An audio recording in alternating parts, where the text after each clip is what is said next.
U Puli je danas obilježena 15. obljetnica smrti maestra Nela Milotija, skladatelja, dirigenta i glazbenog pedagoga koji je obilježio kulturni život ovoga grada. U znak sjećanja jutros je na Pulskom gradskom groblju položeno cvijeće, a večeras je u crkvi Gospe od Milosrđa služena i svečana misa. Na Milotijev život i doprinos istarskoj glazbi podsjetili su njegovi suradnici i prijatelji.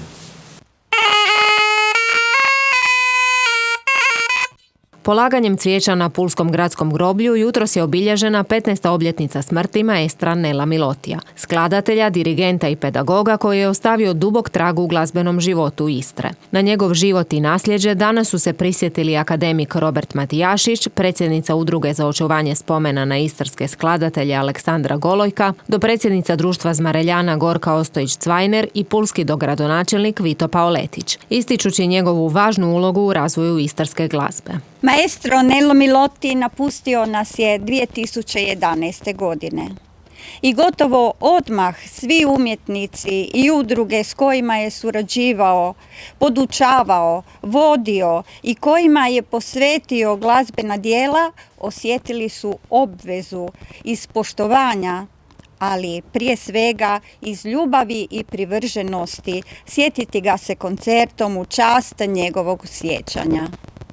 U studenom te godine mnogi pjevači i instrumentalisti okupili su se kako bi ponovo proživjeli te trenutke.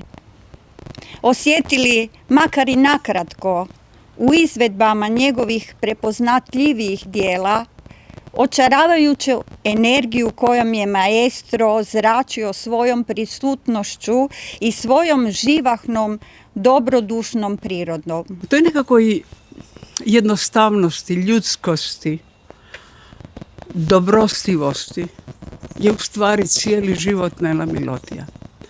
Volim ga se sjećati takvoga, susretljivog, nasmijanog, elegantnog, dvojezično i ne znam koliko jezično utemeljenog vrhunskog intelektualca i građanina grada Pule. Nelo Miloti rođen je 1927. u Trstu, a glazbeno obrazovanje završio je u Zagrebu i Ljubljani, nakon čega je desetljećima djelovao kao profesor, dirigent i skladatelj. Više od 50 godina dirigirao je amaterskim zborovima u Puli i Pazinu, s kojima je postigao značajne uspjehe na brojnim nastupima u zemlji i inozemstvu. Od 1977. bio je profesor na Pedagoškom fakultetu u Rijeci, odjel za nastavne djelatnosti u Puli. Nelo Miloti nije bio samo učitelj u učionici.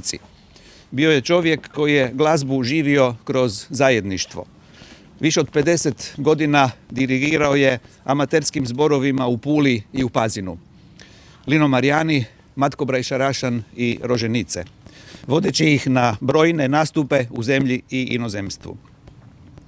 I njegov rad sa pjevačima bio je mnogo više od dirigiranja. Bio je to prostor susreta, zajedničkog stvaranja i ljubavi prema glazbi. On je u svojoj glazbi, da tako kažem, stopio je tri različite struje, znači i slavensku glazbu, talijansku glazbu i jednu, da tako kažem, germansku ili srednjeevropsku posebnu eleganciju koja ga je karakterizirala za života, odnosno u svakodnevici, a istu tu nit prepoznajemo i u njegovoj glazbi. Nisi mogu biti u društvu Nela Milotija, a biti tužan. Dakle, ta jedna radost života i svaki njegov pokret je bila glazba.